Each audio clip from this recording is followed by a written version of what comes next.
Welcome to My Sensei, the go-to podcast for small business entrepreneurs looking to navigate the dynamic world of business. If you're new here, I'm your host, Denise Crayson, and today we're diving into the topic of professional education. Joining us on today's show is international expert on education and Dean of the School of Continuing Education at Nile University in Egypt, Dr. Nevine Abdelkhalek, who will be shedding some light on how professional education can help business leaders and their workforce. Let's unravel the world of upskilling and learning on the job for busy professionals and explore how this can be a game changer for you. Nevin, welcome to the show. To kick things off, can you tell us about your background and also your work with education? Okay. Thank you for hosting me and for being part of the show. My background in education, actually, I starting in the field of education way back just a few years ago in 1987. And I've had some of my studies at Boston University and at Wolverhampton in the UK. And I started as an English language teacher, actually, in primary school, and then had been establishing the English language department in one of the newly then established private universities in Egypt. And I was responsible for some of the education reform programs in Egypt, as well as the establishment of the Professional Academy for Teachers. That's under the regulation and the regulatory body of education with the Ministry of Education in Egypt.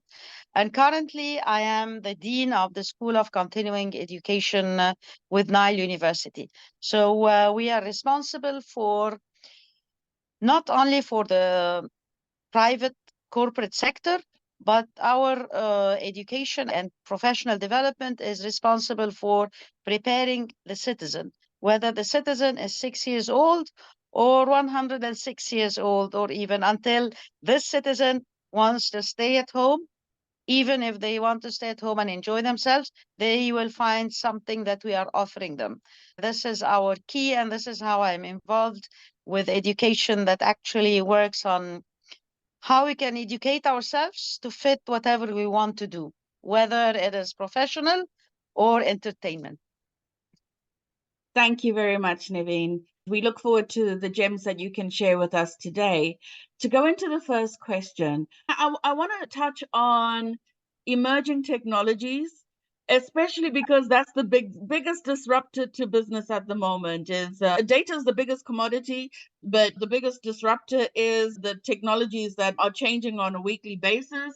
So my question is, how important is this going to be? So learning emerging technologies, especially AI for entrepreneurs. Actually, it's the emerging technology is key. Emerging technology, as I said, it can be used with financial analysis. It can be used in putting together your business plan and what you are offering. Also, emerging technologies will help you in, maybe it can suggest even new products that you can actually start working on that you never thought of. And also working on research using the AI tools. This will also enable you to know maybe what new markets you can start working at and what markets you need to avoid, because maybe they will look interesting, they will look lucrative, but maybe with the quick analysis of big data using the AI tools, they will be able to get you the information that you need to be careful about. And at the end of the day, you will still need to use your own gut feelings and brains. We cannot stop using our human brains. The only thing that I can see that using the AI tools, it enables us to have a faster result when we are working on something. Maybe it will enable us to reach results or alternatives in business that would have needed more studies than we are going to use now. So we need to be very careful in relying on AI and in taking AI as is. This is also very important, but we need to know what's happening around us, because the different makers of the AI tools are always competing with each other. And AI, as you said, it's in everything. It's in your day-to-day research, and even with small businesses.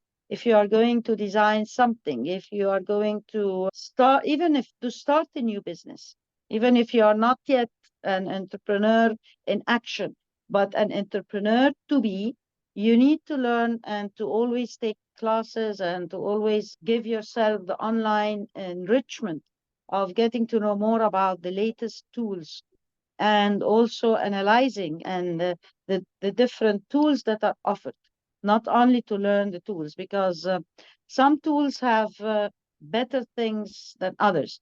So you do not stick to one tool and leave the other. So this is also another thing, because each AI tool, you will find it better in one element than the other. Yeah, I agree with you on that. There's a lot of resistance to using AI.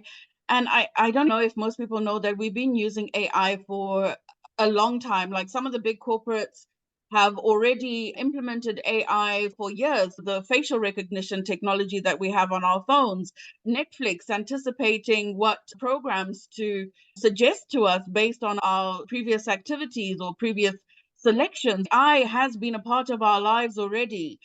I think a lot of the misconception stems from people using it wrong, because people think that it will replace me and replace my voice and it will erode my authenticity. But we are meant to be using AI as a tool, which means not to give us the answers, not to take our voice. It's meant to just be an assistant where it's enhancing what it is that we do through optimizing. Like you've said, like a human plus AI is optimized, because the human will tell the AI, go and do this for me. So have some of the tasks they would have done before that maybe would have been labor intensive or time intensive, like going and doing research, the AI can help with that. But it was the human that would have first instigated that thought to say, this is where we need to go. And they can check it against AI and say, this is the direction that I want to take. Can you go and check against experts in this subject area? Is this a good approach to take? So there's the misconceptions and also the need to demystify it. It's not as difficult as people think. It's actually as simple as just having a conversation. One of the elements, one of the key things that we need also to be careful regarding it, machine learning or AI is based on input. So there is a lot of data that has been inputted. And then based on this, when you ask a question, you will be able to find an answer. So if, for example, one of the things, Europe and the States and maybe Australia, there is a lot of input. But when it comes to Africa, for example, there isn't a lot of input from the African side. If you're going to ask something, the information or the answers are not going to be correct or proper. That's why it's important to know that AI is a supportive tool. This is the most important thing. It's supportive tool, and we need to be careful that it is based on the input. So if the input is biased, the output that you're going to get is going to be biased. Simple. Yes, you're absolutely right. And again, coming back to the data integrity and just making sure that we're not just focusing on the accuracy of data, but we're also looking at the integrity of it and making sure that, like you say, that there isn't bias. And again, the more perspectives we look at, the closer we are to a truism with this. So making sure that we've captured a lot of data points in order to be able to come to some assertions that we can actually trust with some assurance to say that, yes, from a consensus of many, this is probably the most accurate that we can get. And usually with AI, whatever tool you are using, you will find that the paid part, I'm not saying the tools that you are using with no subscription or whatever, but you will find that if you're doing something proper, there will be referencing. So you will find that there is referencing for whatever is being, if you want to have, because of course we find that there is a lot of research papers and all this that are being done using ChatGPT or Gemini or whatever tools that are there. So we need to be careful that, yes, maybe you can ask for all the quotations or all the sentences or the chapters that are related to a specific topic. But usually what's happening, even if it is going to be built, so we will find that the referencing is important. So without referencing, you will find this is where you will be starting also doubting the correctness of the information that is there. So if one side is only having the input, so this means that the history or the information that is coming in, it will be from one side. I always say that the winner is the one who writes the history, sound all their winnings and what they did. So when you read the history books, you always read it from the point of view of the victorious. We need to be careful in this.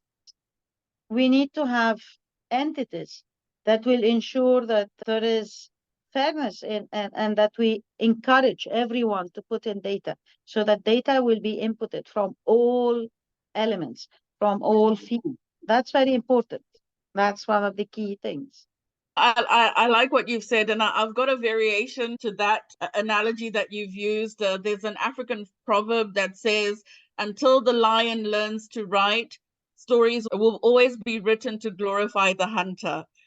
Yeah. So absolutely. And again, I've experienced it firsthand. A number of years ago, I was trying to research something and I can't remember what it was, but it was on the African continent. And I really struggled to get enough data together to not have bias in my research. I could only find a few sources, and that's never enough to make sure that you're eliminating as much bias as possible. You're absolutely right with that, making sure that we are sense checking what the AI is actually telling us. And I had another experience last night where I had been on an audit and I'd prepared all my notes and I thought I'm going to ask AI to do a summary. Now, at that time, I hadn't sent my Otter AI to my meeting, so it hadn't recorded and transcribed my meetings, because that really helps me in terms of getting it to summarize for me the key points.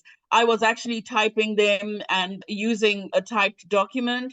So I thought I'll use AI to summarize for me.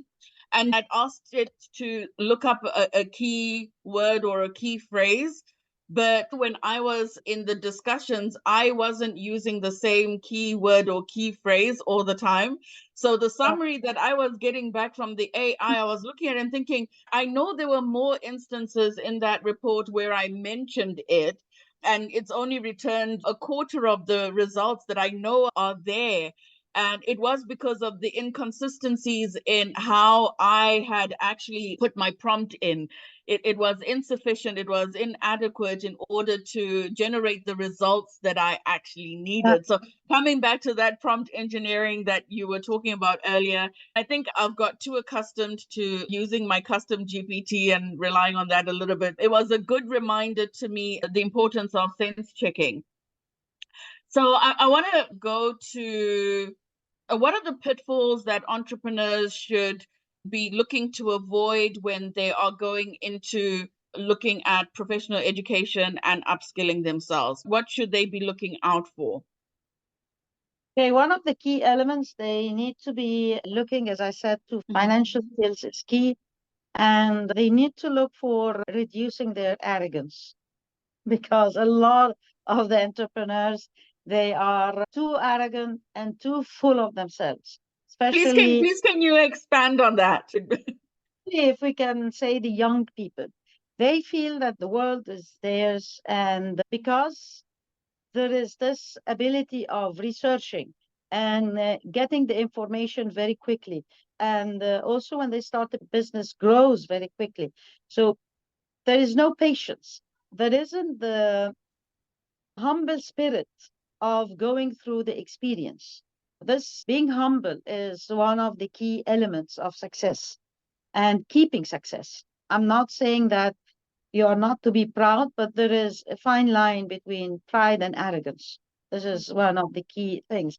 And arrogance is a pitfall. This is where you start failing. And unfortunately, if we analyze, they need to actually have communication skills, because as they grow fast and as they are entrepreneurs, they are focusing more on the business and on themselves than focusing on the community around them. So they lose the skill of communication. So communication is very important. And I'm talking about verbal, oral communication and written communication. They write in all type of very strange languages, sometimes short and brief, and sometimes it is not really what is needed. So communication is a key element as well that they need to know. And this will enable them also, as I said, to be able to see how they can work on a sustained future, because this is important for them. And definitely they need to embark on always having sessions or looking for the training on the latest in spending and investing in training on the latest trends in technology within their own field. If I am a manufacturer in a specific area or an entrepreneur in a specific area, you just need to know what are the updates. And also one of the key things that I would give as an advice to an entrepreneur is they look for any association or a chamber of commerce that would be specialized within their fields. Because again, networking is key. Networking is key because networking will enable you to open new trends in your business, will support you in developing your business better, and also to know what are the challenges that maybe others are facing and you may be facing. I really agree with what you've just said, Nevin, because a leader that doesn't listen will soon be surrounded by people with nothing to say. And one of the key elements of leadership is learning how to be managed up, learning how to listen to voices who probably know something more than you do because they're doing it on a day-to-day basis. For example, leaders might be at the strategic level in an organization, but those in operations that are doing it on a day-to-day basis will have some information that will be of value for them in steering and decision making. So it's making sure that they are highly effective at communication and making sure that it is designed in a way that will allow and create a platform for anyone to basically come and feed into the knowledge base that we need to make sure that we are making good decisions. When you're a solopreneur, you may not have the different voices that will enable you to cross check and make sure that your thinking is the right a way to go in what you're doing, but you can actually find that you can use AI and some other tools to help you to get different perspectives. One of the things that I often find when I'm going into businesses, and sometimes I do diagnostic, is I look at the leadership team, and where you find that it is all young people, um it's problematic, or where you find it's a lot of older people, it's problematic. Young people are just built different. If you've grown up in like the digital age, the way that your brain fires is different. Like for me, if I get a new mobile phone, it'll take me 2 days on the manual to learn it. But if I give it to my 15-year-old son, it'll take him 30 minutes and he can tell me what to do with no manual. So his brain just his intuition is different to what mine is, having grown up with different influences. And so when you look at the entrepreneurs that are maybe younger, they are probably better at finding innovation. So they know where we need to go, but they don't know how to get there. They can learn how to get there from explicit knowledge. You can get it from a book. You can read a lot of sources. You can ask AI to go and give you examples of how to get from A to B. But that's explicit knowledge, and that is going to be your interpretation of what that literature that you've read says. But where you have tacit knowledge, now, with tacit knowledge, it's knowledge that you've gained from experience.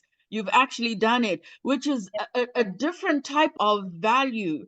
And so mature professionals that have been through the trenches for a long time have a different kind of values that they can bring in the paths and the networks to get from A to B to reach success, because they will be good at being able to identify the risks and know some of the mitigation, because it's tried and tested ways and approaches that they've used that they can be able to contribute. So it's good to have a mix of voices. And again, going back to how you were talking about the networks and how the cohorts are designed at your school in particular, where you're drawing in from different sectors and different levels of experience, is that they all have gold to bring. They all have a perspective in how their brain has fired and has enabled them to rationalize what is actually going on. And when you put all of that together, it's powerful. It's really great and much better than if you just are maybe networking with peers that are from the same demographic as you. So I want to go to one of my last questions, and this is on Carol Dweck's work debunking the concept of IQ, and just wanted to look at how can small business entrepreneurs leverage the concept of a growth mindset to drive innovation and success. IQ might not actually fully capture potential. So what are your thoughts on that? Actually, I don't believe very much in IQ. I believe very much in I want to do this and I'm going to do it. This is one of the key elements that I believe in. I always tell entrepreneurs, if you have a dream, write it down on a piece of paper and put it in your back pocket or look at it every now and then, because definitely you will find the skill that will enable you to realize what you want to do. Because definitely IQ will actually prison us in specific elements and specific areas. For example, why, if I'm going to be a creative person, if I'm going to be an artist, if my business is to be able to be creative, to do designs of handbags for ladies, why do I need to be excellent in specific areas and some parts of the tests that test my IQ that will say that I'm not good at specific thing? On the contrary, if I'm not innovative and have the imagination, I will not be able to do the designs. Some of the best inventions were done by people that were considered low IQ or were sent out of school because they were not good. So we need to make sure that IQ is not as important as your passion and your belief in yourself and in actually drawing what you want to be in and working on this, because it's your inner development and the development of where you want to be.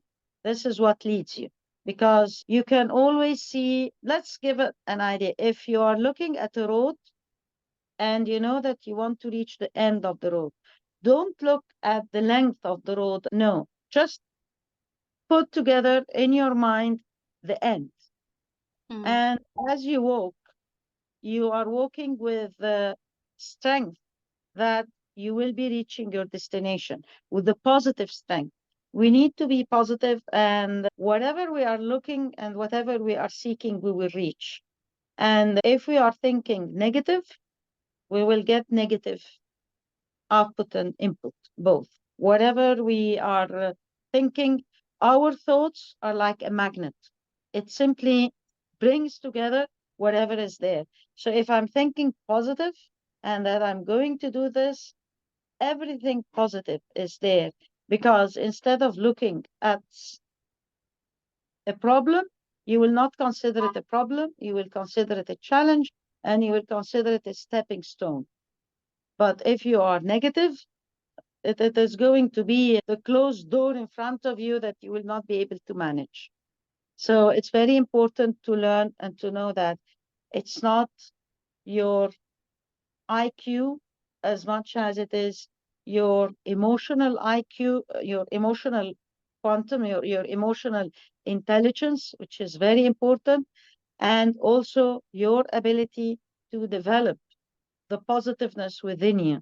Because if you do not develop and maintain being positive, you will not go anywhere. You just stay where you are. That's very important, and thank you for bringing that up. I remember reading somewhere, and I don't know how true it is, so I can't vouch for the data integrity of this, that the American flag was designed by a student that actually got a grade B for that assignment. And then it ended up being one of the most recognizable flags in the world.